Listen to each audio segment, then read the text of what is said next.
ફરિયાદ નથી સ્થૂળ લેણ દેણ કંઈ છતાં છે સૂક્ષ્મ કંઈક હિસાબ તમારી જ હોય જ્યાં ફરિયાદ તે રકમો આવે ફરી ફરિયાદ હિસાબો ચૂકતે કરવા ખુલ્યા જો સ્મૃતિ પટયાવાસ રકમમાં શુદ્ધ આત્મા છે પ્રતિક્રમ થી અવસ્થાનાશ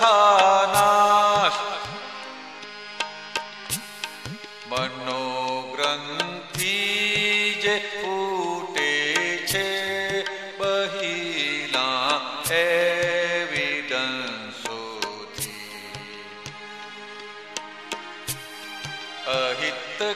અહિતકારી છે દુર્બુદ્ધિ એ સમજો જ્ઞાનથી શોધી તમારી જ હોય જ્યાં ફરિયાદ તે રકમો આવે ફરી ફરિયાદ મહી જે સૂક્ષ્મ કર્મો છે તે ફળ માટે થશે સન્મુખ છે કડવું કે મીઠું કંઈ પણ ઉદય કર મેં જો સુખ યા દુઃખ મહિનું અજ્ઞતે બંધ્યું ફરી તે જ્ઞાનથી છૂટે સ્વરૂપના જ્ઞાનથી ખપશે ને માયા બાંધશે ગૂંચે તમારી જ હોય જ્યાં ફરિયાદ તે રકમો આવે ફરી ફરિયાદ જગતના નિંદ્ય કર્મોને હૃદય પસ્તાવો કરી ધોતા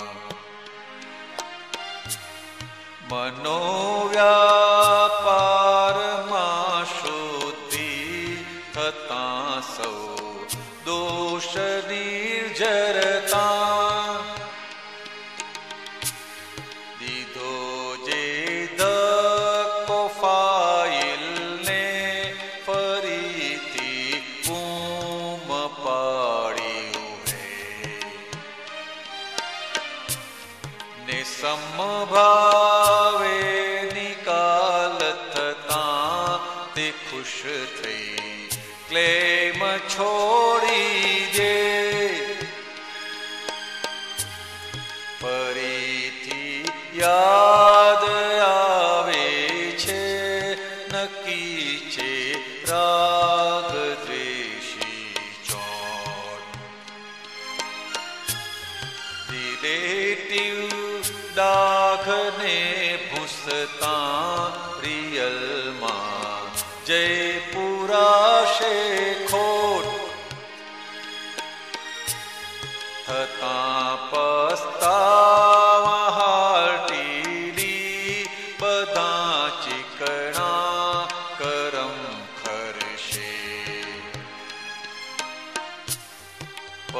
પવિત્રા સિદ્ધ મંદિરમાં અનંતા આત્મગુણ ખીલશે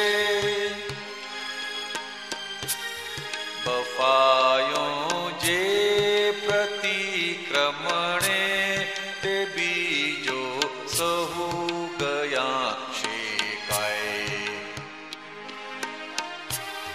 અખંડ દાદાની યાદીથી જગતના जाय भुलाय तमारी ज होय जा फरियाद तिरकमो आवे फरी फरियाद नथी स्थूल लेण देण कहीं छतां छे सूक्ष्म कहीं कही साप तमारी ज होय जा फरियाद तिरकमो आवे फरी फरियाद तिरकमो आवे फरी फरियाद तिरकमो आवे फरी फरियाद।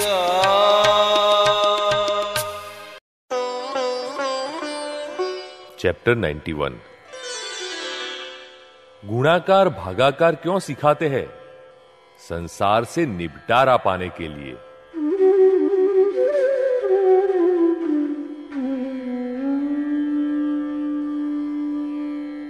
बाहर सभी जगह हम थोड़ा बहुत एडजस्ट हो जाते हैं, अनुकूल हो जाते हैं, लेकिन घर में अपने कुटुंब के सदस्यों के साथ हम जल्दी एडजस्टमेंट नहीं ले पाते, जबकि घर में एडजस्ट होना ही ज्यादा जरूरी है। अतः हम घर में कैसे एडजस्ट हो पाए यह भी सीखना चाहिए। हम सत्संग में जाते हों और घर पर रोज देरी से पहुंचे तो घर के सदस्य मौका देखकर कह देंगे, कभी कभार की बात अलग है, बाकी तो समय पर घर आ जाना चाहिए ना। अब ऐसा कहने की नौबत आए, उससे तो घर पर समय पर पहुंचने में क्या हर्ज है। यह बैल रास्ते में खड़ा रह जाता है, इसलिए उसे घोंच मारनी पड़ती है ना। और यदि वह खुद ही आगे चलता हो तो उसे घोंच मारने की जरूरत ही नहीं। उसे चलना न भी हो तो घोंच मारकर आगे चलने को कहते हैं और उसे चलना भी पड़ता है। लकड़ी मारते हैं वह भी कील वाली।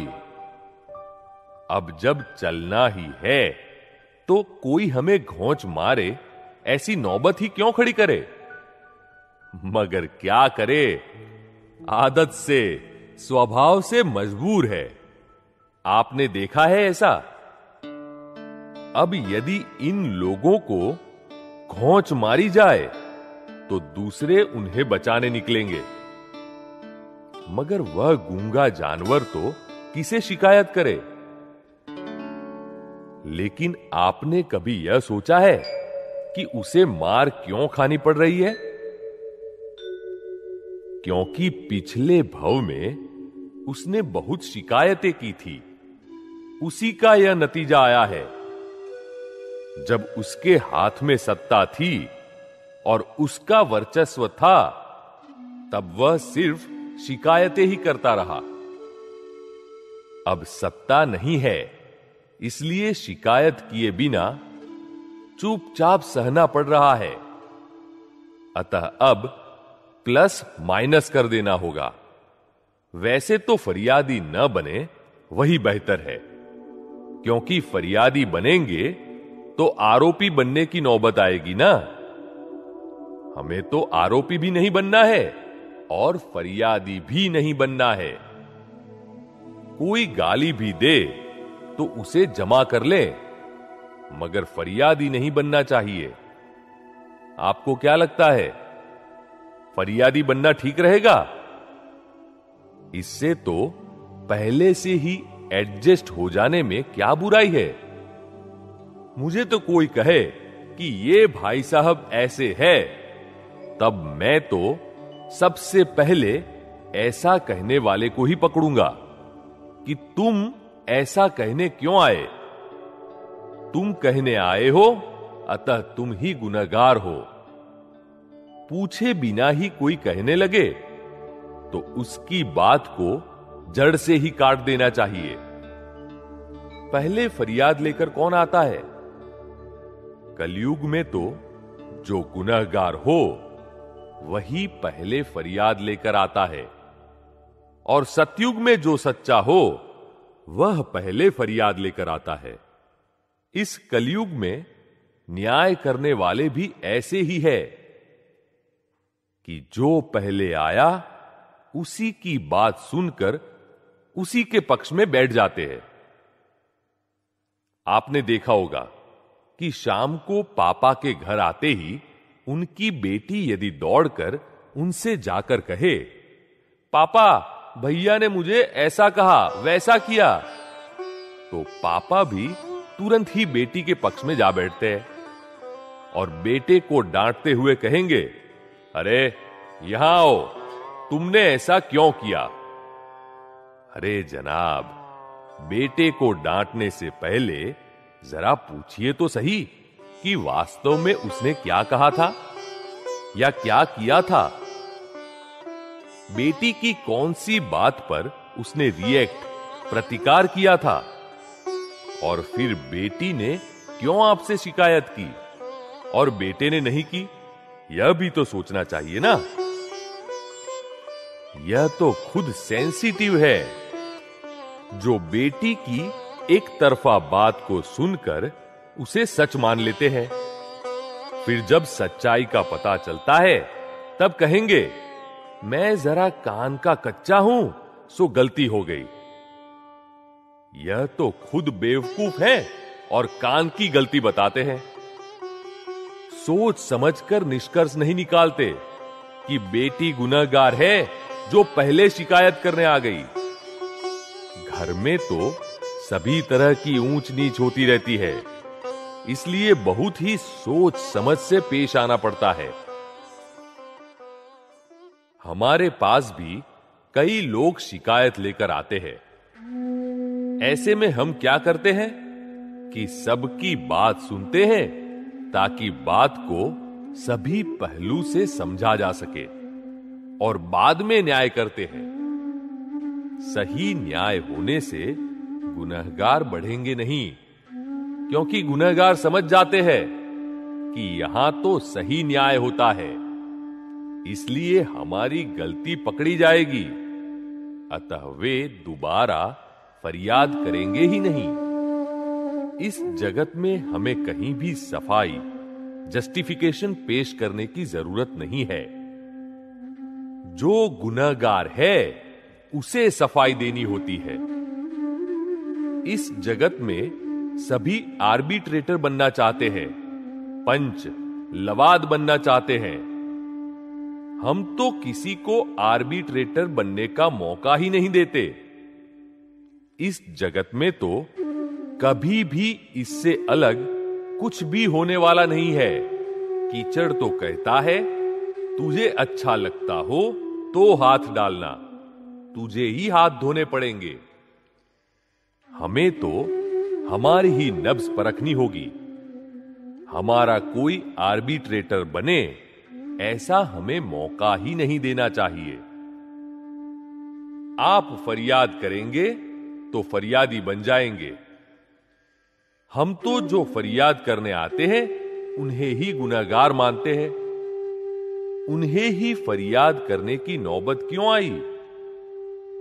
फरियादी ही ज्यादातर गुनहगार होते हैं। खुद गुनहगार होते हैं इसलिए फरियाद करते हैं। फरियाद करने से आप फरियादी बनेंगे और सामने वाला आरोपी बनेगा, अतः उसकी नजरों में आप आरोपी माने जाएंगे। इसलिए किसी के भी खिलाफ फरियाद न करें। यदि कोई खराब या गलत दिखाई दे तो तुरंत ही मन को पलट दें और कहें, वे तो बहुत ही अच्छे इंसान हैं, हम खुद ही गलत हैं, खराब हैं। इस तरह गुणाकार यानी कि मल्टीप्लिकेशन हो गया हो तो भागाकार यानी कि डिवीजन कर दे, और भागाकार हो गया हो तो गुणाकार कर दे। यह गुणाकार भागाकार क्यों सिखाते हैं? संसार से निपटारा पाने के लिए, संसार से पार होने के लिए। सामने वाला भागाकार करे तो हमें चाहिए कि हम गुणाकार कर दें, ताकि रकम ही निशेष हो जाए। इसने मुझे ऐसा कहा, वैसा कहा।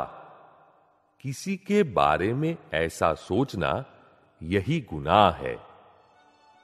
रास्ते में चलते हुए दीवार से टकराए तो उसे क्यों नहीं डांटते? पेड़ को भी जड़ कैसे कहा जाएगा? जो टकराए और लगे वे सभी जिंदा पेड़ ही है। गाय का पैर हमारे ऊपर पड़ जाए तो हम उसे कुछ कहते हैं? ऐसा इन सभी लोगों के लिए है। ज्ञानी पुरुष सभी को कैसे माफी देते हैं? वे समझते हैं कि ये बेचारे नासमझ हैं, पेड़ जैसे हैं, और जो समझदार हैं उन्हें कुछ कहना ही नहीं पड़ता। वे तो अंदर तुरंत ही प्रतिक्रमण कर देते हैं। किसी के भी दोष मत देखिए। दूसरों के दोष देखने से ही तो संसार बिगड़ता है। हमें हमारे अपने ही दोषों को देखते रहना है। जीवन में जो कुछ भी होता है वह हमारे ही कर्म का फल है। तो फिर किसी से कुछ फरियाद करने का प्रश्न ही कहां रहता है। सभी एक दूसरे को दोष देते हैं कि आप ऐसे हैं, आप वैसे हैं, और फिर एक ही टेबल पर बैठकर साथ में खाना खाते हैं। ऐसे दिखने में तो आपस में प्रेम या एकता दिखेगी, मगर अंदर मन में वैर के बीज पड़ते रहते हैं, और इस वैर से ही संसार खड़ा है। इसलिए हमने कहा है कि संभाव से निकाल लाइए, संभाव से निबटारा लाइए, ताकि वैर निर्मूल हो जाए। जब आत्मा प्राप्त हो जाए तब किसी के भी प्रति कोई फरियाद नहीं रहती, और आत्मा प्राप्ति के लिए प्रत्यक्ष प्रकट ज्ञानी पुरुष की खोज में रहना आवश्यक है।